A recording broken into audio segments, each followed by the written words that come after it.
வணக்கம். இப்போ தமிழ்நாட்டில் பார்த்தீங்கன்னா பரபரப்பாக போயிட்டு இருக்க விஷயம் 2026 தேர்தலுக்கான களப்பணி எல்லா கட்சிகளும் நடந்துட்டு இருக்கு. அதில் பார்த்தீங்கன்னா நிறைய சேனல்ஸ், டிஜிட்டல் மீடியா இல்லை இந்த மாதிரி ஒவ்வொரு சேனல்ஸ் என்ன பண்ணிட்டு இருக்காங்கன்னா கருத்து கணிப்பு எடுக்க ஆரம்பிச்சிருக்காங்க. இந்த தேர்தலில் யார் அதிக ஓட்டு வாங்குவா, யார் ஜெயிப்பா, யார் தோப்பா, யாரோட கூட்டணி சேர்ந்தா நல்லா இருக்கும் அப்படின்ற மாதிரி நிறைய கருத்து கணிப்பு போயிட்டு இருக்கு. அப்படி ஒரு கருத்து கணிப்பு தி பிரிண்ட் நியூஸ் அப்படின்றவங்க ரிலீஸ் பண்ணாங்க. அவங்களா இறங்கி ஒர்க் பண்ணாங்களோ, அவங்களா கருத்து கணிப்பு பண்ணாங்களான்னு பார்த்தா இல்லை. இது டிஎம்கே கான்ஃபிடென்சியலாக இந்த கருத்து கணிப்பு நடத்தியிருக்காங்க. அவங்க அந்த ரிசல்ட்டை October 15 அவங்களோட சேனலில் ரிலீஸ் பண்ணியிருக்காங்க. நீங்கள் இதை பார்த்தீங்கன்னா September 27 கரூரில் அதில் 41 பேர் உயிரிழந்துட்டாங்க. இந்த ஸ்டாம்பேட் நடந்ததுக்கப்புறம் இந்த கருத்து கணிப்பு நடந்திருக்கு. October 1 October 9 வரைக்கும் இந்த கருத்து கணிப்பு எடுத்திருக்காங்க. கருத்து கணிப்புல 1245 ஒரு தொகுதிக்கு, அது மாதிரி தமிழ்நாடு ஃபுல்லா மொத்தம் 2,91,000 பேர்கிட்ட இந்த கருத்து கணிப்பு எடுத்திருக்காங்க. இந்த கருத்து கணிப்போட முடிவுகளை October 15 அந்த பிரிண்ட் நியூஸ் அப்படின்றவங்க ரிலீஸ் பண்ணியிருக்காங்க. அதோட டீட்டெயில நான் உங்களுக்கு சொல்றேன்.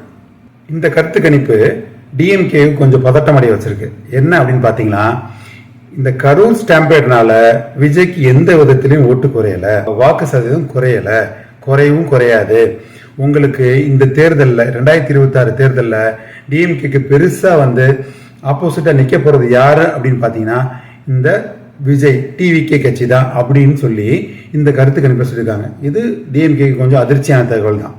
இந்த தேர்தலில் டிவிகே, அதாவது விஜய் அவர்கள் என்டிஏ கூட்டணியில கூட்டணி சேர்ந்தா, என்டிஏனா நேஷனல் டெமோக்ராட்டிக் அலையன்ஸ், அவங்களோட கூட்டணி சேர்ந்தா அவர் அந்த கூட்டணியும் அவரும் சேர்ந்து வாங்க போற ஓட்டு பார்த்தீங்கன்னா 35% அப்படின்னு சொல்றாங்க.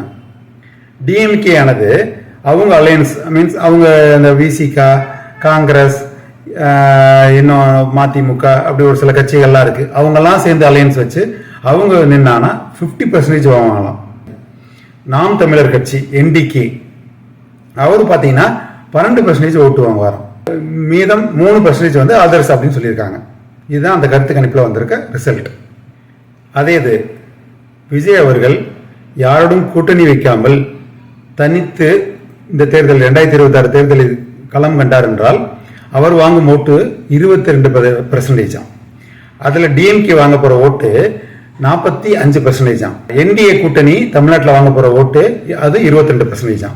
நாம் தமிழர் இதை பொறுத்தளவுக்கு 5% ஓட்டு டிராப் ஆகுதான், குறையுதான். இவங்க கூட்டணி வச்சா, யார் டிவிகே என்டிஏவோட கூட்டணி வச்சா இருக்கிற ஓட்டை விட தனிச்சு நின்னார்னா இங்க நாம் தமிழருக்கு 5% ஓட்டு குறையுதான். அதே மாதிரி டிஎம்கேக்கு அவங்க சொல்ற கூட்டணி இல்லாம இவர் தனித்து டிவிகே தனியா நின்னா 5% ஓட்டு குறையுதான். 2029 தேர்தல் 2031 தேர்தலில் பார்த்தீங்கன்னா டிவிக்கே ஒரு பெரிய இடத்தை பிடிப்பாங்க அப்படின்னு சொல்லி இந்த சர்வே சொல்லியிருக்காங்க. இந்த சர்வே முழுக்க டிஎம்கே ஆல் எடுக்கப்பட்டது. இது கான்ஃபிடன்ஸா மீன்ஸ் யாருக்கும் தெரியாம இவங்க ரொம்ப மறைமுகமா இந்த கருத்து கணிப்பை நடத்தி முடிச்சிருக்காங்க. இதை அந்த நியூஸ் சேனல்ல அப்பட்டமா போட்டுட்டாங்க.